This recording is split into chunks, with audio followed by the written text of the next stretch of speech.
கர்த்தருடைய நாமத்துக்கு ஸ்தோத்திரம். என் பேர் பாபு. நான் பெங்களூர் இளங்காலேருந்து வரேன். இயேசுவின் நாமத்தில் நான் குடியிருக்கிற வீடு 13 வருஷமாக கோர்ட் கேஸில் சிக்கியிருந்தது. ஆனால் என் தேவன் ஐயா பெங்களூர் ஈஜிபுரத்துக்கு கொண்டு வந்தார். அந்த கூட்டத்தில் நான் 3 நாள் கலந்து கொண்டு ஜெபித்து வந்தேன். டிசம்பர் மாதம் 5ஆம் தேதி அந்த வீட்டு டாக்குமெண்ட்டுகளை நாங்கள் பெற்றுக்கொள்ள கர்த்தர் உதவி செய்தார். கர்த்தருக்கு நன்றி, ஜெபித்த ஐயாவுக்கு நன்றி. Praise the Lord. என் பேர் ஜோஷா. நான் அம்பத்தூர்லேருந்து வரேன். நான் மெடிக்கல் கோடிங் ஃபீல்டில் வேலை பார்க்குறேன். அதில் ஒரு எக்ஸாம் இருக்குது. அது கிளியர் பண்ணுறது கஷ்டம். நாங்கள் ஃபீஸும் ஜாஸ்தி. ஆனால் டிசம்பர் மாதம் நான் அங்கிள்கிட்ட ப்ரேயர் பண்ணேன். அங்கிள் எனக்கு ஒரு மங்களவார்த்தை சொன்னாங்க. குதிரை இத்திரோலா காய்த்தப்படும், ஜெயமோ கர்த்தரால் வரும்னு சொன்னாங்க. அதுபடியே எனக்கு ஜெயத்தை தந்தாங்க. எஸ்ப்பா ஃபஸ்ட் அட்டம்ப்ட்லேயே கிளியர் பண்ணிட்டேன். ஜெயிச்ச அங்கிளுக்கு நன்றி.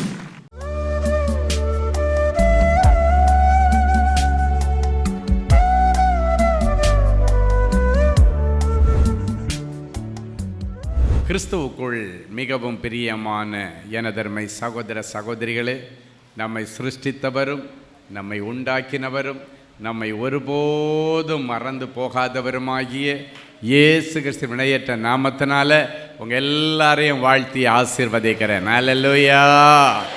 எல்லாரும் சந்தோஷமாக இருக்கீங்களா?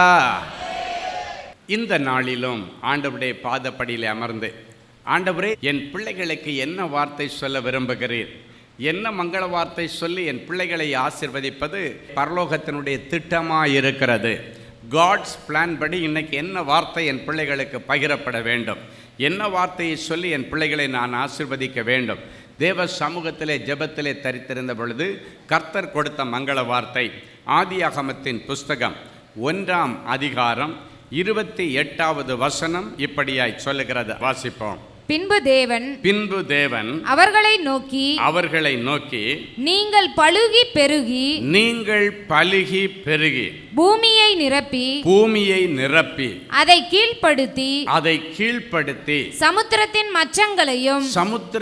மச்சங்களையும் ஆகாயத்து பறவைகளையும் பூமியின் மேல் நடமாடுகிற சகல ஜீவ ஜந்துக்களையும் ஆண்டு கொள்ளுங்கள் என்று சொல்லி தேவன் அவர்களை ஆசீர்வதித்தார். ஆண்டு கொள்ளுங்கள் என்று சொல்லி தேவன் அவர்களை ஆசீர்வதித்தார். நீங்கள் இந்த பூமியிலே பலுகி பெருகி பூமியை நிரப்பி மச்சங்களையும் ஆகாயத்து பறவைகளையும் கீழ்ப்படுத்தி அவைகள் மேலே நீங்கள் ஆளுகை செய்யுங்கள் என்று சொல்லி ஆளுகையின் அதிகாரத்தை கொடுத்து ஆண்டவர் ஆசீர்வதித்தார். ஆதாம் ஏவாளுக்கு கொடுத்த ஆசீர்வாதத்தை இன்றைக்கு கர்த்தர் உங்களுக்கு கொடுக்கிறார். ஆதி மனிதன் தான் ரொம்ப நேசித்து சிருஷ்டித்த ஆதாமுக்கு கொடுத்த ஆசீர்வாதங்கள் அத்தனையும் இன்றைக்கு உங்கள் சிரசில் வச்சு ஆண்டவர் ஆசீர்வதிக்க சொல்லுகிறார். ஆமென். இந்த நாள் செய்தியை நீங்கள் கவனமாக கவனிச்சுட்டே வந்தீங்கன்னா, ஆதாமுக்கு ஆண்டவர் என்ன ஆசீர்வாதங்களை என்ன ப்ரையாரிட்டி படி 1 2 3 ப்ரையாரிட்டி படி ஆசீர்வதித்தாரோ அதே தான் இன்றைக்கும் ஜனங்கள் மத்தியிலே ப்ரையாரிட்டி முக்கியத்துவம் கொடுக்கப்பட்டு இது இருந்தால் இது இருந்தால் இது இருந்தால் இது அப்படின்ற மாதிரி கோர்வையாக பிள்ளைகளுடைய வாழ்க்கையில் நடக்க வேண்டிய எல்லாவற்றையும் அழகர் நேர்த்தியாக கொடுக்குறார். நீங்கள் அதை ரசித்து கேட்டிங்கன்னா உங்களுக்கு ரொம்ப அருமையாக இருக்கும். ரொம்ப நீங்கள் இந்த செய்தியை என்ஜாய் பண்ணுவீங்க. சரி, ஆண்டவருடைய படைப்பை நீங்கள் யோசித்து பார்க்கும் பொழுது ஆண்டவர் 5 நாட்கள் வானத்தையும் பூமியையும் அதில் உள்ள எல்லாவற்றையும் சிருஷ்டித்தார். 6வது நாள் தான் மிகவும் நேசித்த மனுஷனை தன் கையாலே சிருஷ்டித்தார். 5 நாட்களும் சிருஷ்டிக்கப்பட்ட அத்தனையும் ஆண்டவருடைய வார்த்தையினாலே சிருஷ்டிக்கப்பட்டது. ஆனால் மனுஷனை மாத்திரம் ஆண்டவர் வார்த்தையால் சிருஷ்டிக்கல, தன்னுடைய சொந்த கையால் பார்த்து பார்த்து பார்த்து அழகாக வரைந்தார். அவனுக்குன்னு ஒரு முக்கியத்துவம், ப்ரையாரிட்டி. இந்த உலகத்தில் உள்ள மற்ற எல்லாவற்றை காட்டிலும் இவனுக்கு ஒரு ப்ரையாரிட்டி என்னன்னா, அவைகள் எல்லாம் ஆண்டவருடைய வார்த்தையால் சிருஷ்டிக்கப்பட்டது. ஆனால் மனுஷனை மட்டும் ஆண்டவர் பார்த்து பார்த்து பார்த்து அழகாக தன்னுடைய சாயல்ல அழகாக சிருஷ்டித்தார். அல்லேலூயா. யோசித்து பாருங்கள், நம்ம மூக்கு இப்படி இருக்கிறது ரிவேஸில் இருந்தால் எப்படி இருந்திருக்கும்? ஊரில் உள்ள மழை தண்ணியெல்லாம் உள்ளே போய் டெய்லி டாக்டருக்கு செலவு பண்ண தான் சரியாக இருக்குது. ஆமேன். அழகான ஒரு தலை, அந்த தலையை அலங்கரிக்க அழகான ஒரு முடி, அழகான காதுகள், அழகான பற்கள், அழகாக ஒரு மனுஷனை பார்க்கறதுக்கு அழகான சூப்பர் கண்கள், அருமையான செவிகளை ஆண்டவர் கொடுத்திருக்கிறார். மனிதனுடைய படைப்பின் அந்த சிஸ்டத்தை நீங்கள் அழகாக யோசித்து பார்த்தீங்கன்னா, எத்தனாயிரம் விஞ்ஞானி வச்சு எத்தனாயிரம் நூற்றாண்டு இருந்தாலும் இதை போல் ஒரு படைப்பை ஒரு மனுஷனால் படைக்கவே முடியாது. ஆமேன். மனுஷனை மாதிரி ஒரு மனுஷனை, ஒரு எந்திரத்தை அவன் உண்டு பண்ண முடியும். ஆனால் மனுஷன், அவனுக்குள்ளால் உள்ள ஆத்மாவை எல்லாம் அவனால் உண்டு பண்ண முடியாது. இப்போ ரோபோட்டுன்னு ஏதோ ஒன்று பண்ணி அதை தூக்குது, இதை தூக்குது, அதெல்லாம் செய்யுது. ஆனால் அந்த ரோபோட்டுக்கு இருதயம் இருக்கா? இல்லை. அந்த ரோபோட்டுக்கு மூளை இருக்கா? இல்லை. என்ன சிஸ்டம் அதில் அவங்க அலைன் பண்ணி வச்சுருக்காங்களோ அதுபடி பொம்மை மாதிரி உள்ள என்ன பண்ணி வச்சுருக்கோ அதை மட்டும் அது செய்யுமே தவிர அதுக்கு உயிர் கிடையாது, உயிர் கொடுக்கவும் முடியாது. எத்தனாயிரம் நூற்றாண்டு வந்தாலும் ஒரு மனுஷன் அந்த கண்டுபிடிப்பை கண்டுபிடிக்கவும் முடியாது. ஹல்லேலூயா. அழகா மனுஷனை சிருஷ்டித்தார். கடைசி நாள் 7வது நாள் ஓய்ந்திருந்தார். நான் இந்த படைப்பை குறித்து தியானிக்கும் போது ஆண்டவரிடத்தில் கேட்டேன், ஆண்டவரே, நீங்கள் 5 நாள் வானத்தையும் பூமியும் அதில் உள்ள எல்லாத்தையும் வார்த்தையால் சிருஷ்டிச்சுட்டு கடைசியாக ஏன் மனுஷனை சிருஷ்டிச்சிங்க? நீங்கள் மனுஷனை உங்கள் கையால் பார்த்து வனைஞ்சிங்க, அதை நான் ஒத்துக்கிறேன். உங்கள் சாயலே படைச்சிங்க, நான் ஒத்துக்கிறேன். இதுக்கெல்லாம் நன்றி உள்ளவனாக இருக்கிறேன். ஆனால் ஏன் மனுஷனுக்கு முதல் நாள் அவனை படைச்சி அவனுக்கு அந்த விஷயத்தில் மட்டும் ஏன் ப்ரையாரிட்டியை தள்ளி போட்டீங்க?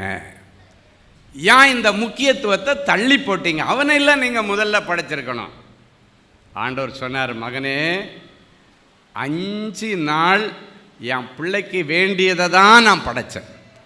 என் பிள்ளை இந்த பூமியில் நான் ஜனிக்கும் போது, அவனை நான் இந்த பூமியில் உருவாக்கும் போது எனக்கு வெளிச்சம் இல்லை, எனக்கு இருட்டில் கிடக்கிறேன், அது இல்லை, இது இல்லை, ஒன்றும் சொல்லக்கூடாது. எனக்கு சாப்பிட்றதுக்கு காய்கறி இல்லை, எனக்கு சாப்பிட்றதுக்கு பழங்கள் இல்லை, ஒன்றுமே சொல்லக்கூடாது.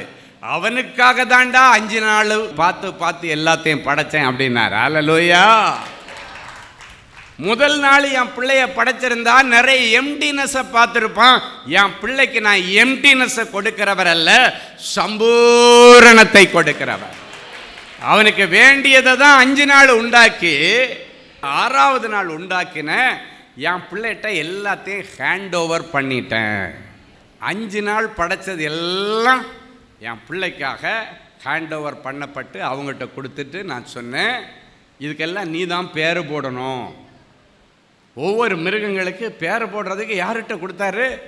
ஒவ்வொரு பட்சிகளுக்கு எல்லாத்துக்கும் பேர் போட ஆதாமுக்கு தான் கொடுத்தாரு. எல்லாம் உண்டாக்கிட்டேன், உனக்கு என்ன பேரை போட்டு கூப்பிடணுமோ கூப்பிடு அப்படின்னு எல்லாத்துக்கும் பேர் வைக்கிறதுக்கு அவனுக்கு அதிகாரத்தை கொடுத்துட்டு கடைசியாக எனக்குள்ள ஒரு மன நிறைவு, அப்பா, நான் சிருஷ்டித்த என் பிள்ளைக்கு தேவையானது எல்லாத்தையும் நான் உண்டு பண்ணி அவன் கையில் ஹேண்ட் ஓவர் பண்ணிவிட்டு 7வது நாள் ரெஸ்ட் எடுத்தார். என் பிள்ளைக்கு எல்லாத்தையும் கொடுத்தாச்சு. 7வது நாள் ஓய்ந்திருந்தார்.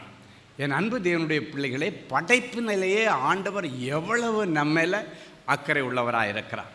ஆண்டவர் சொன்னார், இதெல்லாம் உனக்காக உண்டாக்கப்பட்டது. நீ பலுகி பெருகி பூமியை நிரப்பி மச்சங்களையும் ஆகாயத்து பறவைகளையும் நீ கீழ்ப்படுத்தி எல்லாவற்றின் மேலே உனக்கு அதிகாரம் கொடுக்கிற ஆண்டு கொள்ளுங்கள். இன்னைக்கு ஆண்டு கொள்ளுகிற ஆளுகையின் அதிகாரத்தை கர்த்தர் உங்களுக்கு கொடுக்கிறார். இதுக்கு மேலே நீங்கள் எங்கேயும் போய் அடிமைகளாக இருக்க வேண்டிய அவசியம் இல்லை.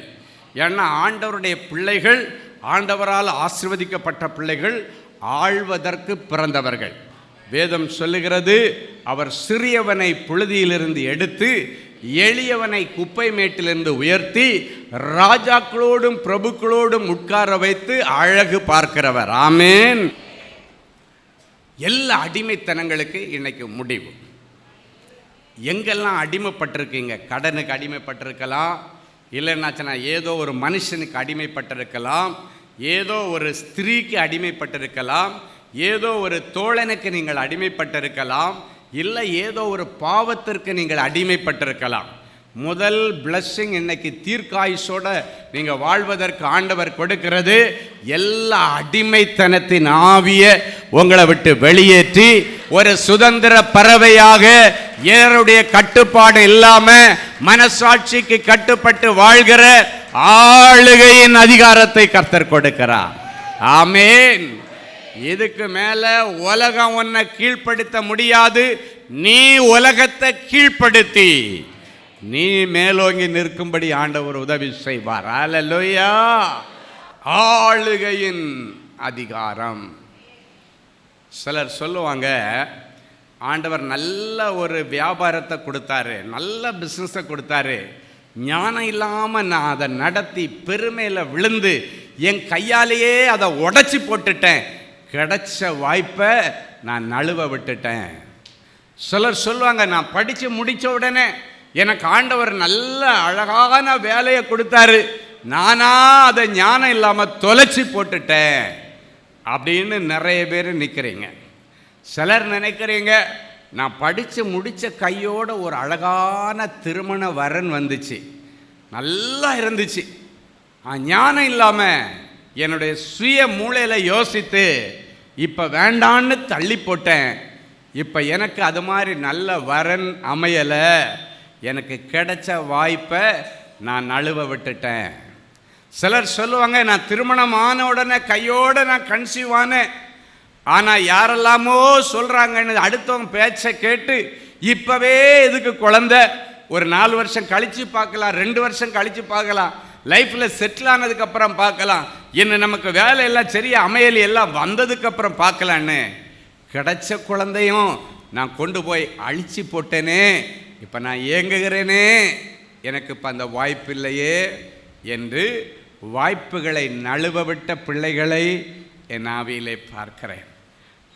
ஒரு உலக பிரகாரமான மனுஷன் இப்படி உனக்கு வாய்ப்பு கொடுத்து அதை நீ நழுவ விட்டுருந்தேன்னா அடுத்த முறை நீ கஷ்டப்படும் பொழுது உன்னை பார்த்து சொல்லுவான், நான் அப்போவே சொன்னேன், நீ கேட்கல, உனக்கு இதுவும் வேணும், இதுக்கு மேலேயும் வேணும். ஆனால் ஆண்டவர் அப்படி உங்களை ஒரு நாளும் தண்டிக்க மாட்டார். ஆண்டவர் மனுஷன் மாதிரி எல்லாம் பேச மாட்டார். ஐயோ என் பிள்ளை ஞானம் இல்லாமல் பண்ணிட்டா, தெரியாமல் பண்ணிட்டா, சரி என் பிள்ளைக்கு இன்னொரு வாய்ப்பு கொடுப்பேன்னு சொல்லி அவர் நல்ல வாய்ப்புகளை மறுபடியும் உங்களுக்கு கொடுத்து நீங்கள் விரும்பினதை விட எதிர்பார்த்ததை விட மிகவும் அதிகமாக கர்த்தர் உங்கள் வாழ்க்கையை ஆசீர்வதிக்க போகிறார். அல்லேலூயா. நீதிமானுடைய சிரசிலே ஆசீர்வாதம் தங்கும். இன்னைக்கு சில ஆசீர்வாதங்களை உங்கள் சிரசில் வச்சு ஆண்டவர் ஆசீர்வதிக்க போகிறார். எப்படி ஆதாமுக்கு அந்தந்த நேரத்தில் எது தேவைப்பட்டதோ அது அப்படியே கொடுத்தது போல முதல் ஆசீர்வாதம் ஆண்டவர் உங்களுக்கு சொந்தமாக ஒரு வீடை கொடுக்க போகிறார். அல்லேலூயா. ஏன்னா ஒரு மனுஷனுக்கு ஒரு வீடு அவசியம் என்று ஆண்டவருக்கு தெரியும். அதனால் ஆண்டவர் முதல்ல ஆதாமுக்கு வீடு கொடுத்தார். அந்த வசனம் எங்கே இருக்குது அப்படின்னாச்சுன்னா ஆதியாகமம் 2:8 வாசிப்போம். தேவனாகிய கர்த்தர் கிழக்கே ஏதேன் என்னும் ஒரு தோட்டத்தை உண்டாக்கி தான் உருவாக்கின மனுஷனை அதிலே வைத்தார். அதிலே கொண்டு போய் குடி வச்சாரா. கிழக்கே ஏதேன் என்னும் ஒரு தோட்டத்தை உண்டாக்கி தான் உருவாக்கின மனுஷனை அந்த தோட்டத்தில் கொண்டு போய் குடி வச்சாராம். தோட்டத்தை உண்டாக்கி அப்படின்னா அவனுக்கு குடியிருக்கிறதுன்னு சொல்லி தோட்டம் துறவுகளோடு கூட ஒரு வீட்டை உண்டாக்கி அதில் கொண்டு போய் அவனை குடி வைத்தார். அவனுக்காகவே உண்டாக்கினார், அவனுக்காகவே கட்டுவித்தார், அவனுக்காக தான் டிசைன் பண்ணார். ஏதேன் தோட்டத்தை உண்டாக்கி தான் உருவாக்கின மனுஷன் அங்கே கொண்டு போய் குடி வச்சாராம். ஹல்லேலூயா. அங்கே கொண்டு போய் வைத்தார் அப்படின்னா அங்கே குடி வச்சாரு. அப்போ ஃபஸ்ட்டு ஒரு மனுஷனுக்கு குடியிருக்க ஒரு வீடு வேண்டும் என்பது என் ஆண்டவருக்கு தெரியும். இன்றைக்கி ஒருவேளை நீங்கள் வாடகை வீட்டில் இருக்கலாம், இல்லைன்னா லீஸ் வீட்டில் இருக்கலாம். இந்த வசனத்தை பிடிச்சி நீங்கள் கேட்கணும், ஆண்டவரே ஆதாமுக்கு சொந்தமாக வீடு கொடுத்தீங்கப்பா, எனக்கு சொந்தமாக ஒரு வீடு தாங்கன்னு கேளுங்க. ஆண்டவர் கொடுப்பார். ஆமென். இன்னைக்கு யாரெல்லாம் வாடகை வீட்டிலேருந்து கஷ்டப்படுறீங்க, யாரெல்லாம் லீஸ் வீட்டிலேருந்து கஷ்டப்படுறீங்க, யாரெல்லாம் எனக்கு வாடகை கூட கொடுக்க முடியலை, நான் வாடகை கொடுக்கறதுக்கே கஷ்டப்படுறேனே, எனக்கு எங்கேயா சொந்த வீடு. இன்னைக்கு வசனத்தை வச்சு கேளுங்க. நீங்கள் ஆதாமுக்கு சொந்த வீடை கிஃப்ட் பண்ணீங்க, அதே வம்சத்தில் நான் வந்திருக்கேன், எனக்கு ஒரு வீடு கொடுத்து தான் ஆகணும். ஆமென். ஆமாம், எனக்கு ஒரு வீடு நீங்கள் கட்டித்தரணும். அன்றைக்கு தாவீதை பார்த்து நாத்தான் தீர்க்கதரிசி மூலமாக ஆண்டவர் சொன்னார், உனக்கு ஒரு வீடு கட்டுவேன், உனக்கு சொந்தமாக ஒரு ஃபேக்டரி கட்டி தருவேன், உனக்கு சொந்தமாக தொழில் செய்ய ஒரு கடையை கட்டி கொடுப்பேன். ஹல்லேலூயா. வாடகை கடையில் உட்காந்துட்டு நம்ம படுற பாடு என்னன்னா, நம்ம போகும்போது இவ்வளோதான் வாடகைப்பான்னு சொல்லிட்டு கடைக்காரர் சொல்லிடுவார். சரி, இதில் ஒரு மளிகை கடையோ ஒரு பெட்டி கடையோ வச்சு வியாபாரம் பண்ணலான்னு நம்ம அதில் வியாபாரம் பண்ணிகிட்டு இருந்தா ஏதோ ஆரம்பம் அற்பமாக தானே இருக்கும், போக சம்பூர்ணம் வரும். இந்த சம்பூரணத்தை பார்த்தா இந்த ஓனருங்களுக்கெல்லாம் எப்படி கண்ணு கடிக்குமான்னு தெரியாது. 5 கஸ்டமர் வந்துட்டு இருந்தால் இந்த பார்த்தா 50 பேர் வர்றான், நல்லா சம்பாதிக்கிறான் போல இருக்குது. உடனே என்ன பண்ணுவாங்க, வாடகையை ஏற்றிடுவாங்க. அப்போ தான் நம்ம கையில் பிடிக்காமல் 4 ரூபா எடுப்போம். 4 ரூபா எடுக்கிறத அவன் பிடுங்கணும். உடனே வந்துடுவான், எனக்கு வாடகை ஏற்றி கொடு, இல்லை காலி பண்ண. நம்ம என்ன யோசிப்போம், இன்னொரு இடத்த எடுத்து இதே போல் பேசிக்லேருந்து கொண்டு வந்து கஷ்டம், அதுக்கு பதிலாக ஒளிஞ்சு போட்டு அப்படின்னு ஒரு வாடகை ஏற்றி கொடுத்துருவோம். 6 மாதம் கழிச்சா திருப்பி வரும், அவனுக்கு கண்ணு கரகரன்னு இருக்கும். நம்ம சம்பாதிச்சா பொறுக்க மாட்டேங்குது இன்னைக்கு நிறைய பேருக்கு. ஆமேன். இன்னைக்கு பிறகு அவங்க கண்ணுக்கு உங்களை மறைவாக்குவார். ஆமேன். ஆமாம், அவன் கண்ணு வாமேல படாத அளவுக்கு கர்த்தர் அவனுடைய கண்களுக்கு மறைவாக உன்னை வைப்பார். இப்போ வார்த்தையை கொடுத்தாச்சுன்னா அது ஆண்டவர் இம்ப்ளிமெண்ட் பண்ணுறதுக்கு நீங்கள் உங்கள் சைட்லேருந்து ஜெபிக்கணும். ஆண்டவரே, எனக்கு ஒரு வீடு சொந்தமாக தந்ததுக்காக ஸ்தோத்திரம். ஆண்டவரே, எனக்கு சொந்தமான ஒரு இடத்துல கடை வச்சு கொடுத்ததுக்காக ஸ்தோத்திரம். எனக்கு ஒரு ஃபேக்ட்ரி கட்டி கொடுத்ததுக்காக ஸ்தோத்திரம் அப்படின்னு நீங்கள் செய்தீங்கன்னா ஆண்டவர் உங்களை அபரிவிதமாக ஆசீர்வதிப்பார். அல்லேலூயா. என் அன்பு தேவனுடைய பிள்ளைகளே, நல்ல தேவ செய்தியை கேட்டீர்கள், அருமையான சாட்சிகளையும் பார்த்தீர்கள். எல்லாருடைய இருதயத்தில் ஒரு கேள்வி, எனக்கு என்னைக்கு பிரதர் இப்படி ஒரு அற்புதம் நடக்கும்? ஏன் அது ஆண்டவர் என்னைக்கு செய்யலாம் இல்லை? விசுவாசத்தோடு அப்படியே முழங்கால்களை தாழ்த்துங்கள், கண்களை மூடி நாம் தேவ சமூகத்தை நோக்கி பார்ப்போம். அன்பான ஆண்டவரே, உமக்கு நன்றி. நீர் நல்லவர், பெரியவர், பெரிய காரியங்களை செய்கிறோம். ஒரு சின்ன காரியம் கூட என்னுடைய வாழ்க்கையில் நடக்கலேன்னு அழுது கொண்டிருக்கிற பிள்ளைகளுக்கு பெரிய காரியங்களை செய்ய ஆண்டவர் இன்றைக்கு இந்த நிமிஷத்தில் என் பிள்ளைகளுடைய இருதயமாகிய சிங்காசனத்தில் எழுந்தருளுவீராக. என் பிள்ளைகள் இன்றைக்கு உம்மை சுமந்து கொண்டு முழந்தாள் படியிட்டு ஜெபித்து எழும்பும் பொழுது பிள்ளைகளுக்கான நல்ல காரியங்களுக்கான தேவதூதர்கள் வருவார்களாக, பணிவிடையின் ஆவிகள் வருவார்களாக, எலியேசர்கள் வருவார்களாக, கேப்ரியல் தூதியன் வருவானாக. நற்செய்திகள் வரட்டும். இன்றைக்கு இந்த ஜெபம் முடித்து அவர்கள் எழும்பி கண்களை ஏறெடுத்து பார்க்கும் பொழுது, அவங்க மெயிலை ஓப்பன் பண்ணி பார்க்கும் பொழுது, மொபைலை ஓப்பன் பண்ணி பார்க்கும் பொழுது, நீண்ட நாட்கள் இவர்கள் எதிர்பார்த்து கொண்டிருந்த நற்செய்திகளின் பிள்ளைகளுக்கு வரட்டும் சாமி. நீங்கள் எதிர்பார்த்து கொண்டிருக்கிற நல்ல காரியங்களை உங்களுக்கு கொடுக்க உங்கள் மேல் நினைவாய் வந்திருக்கிறேன்.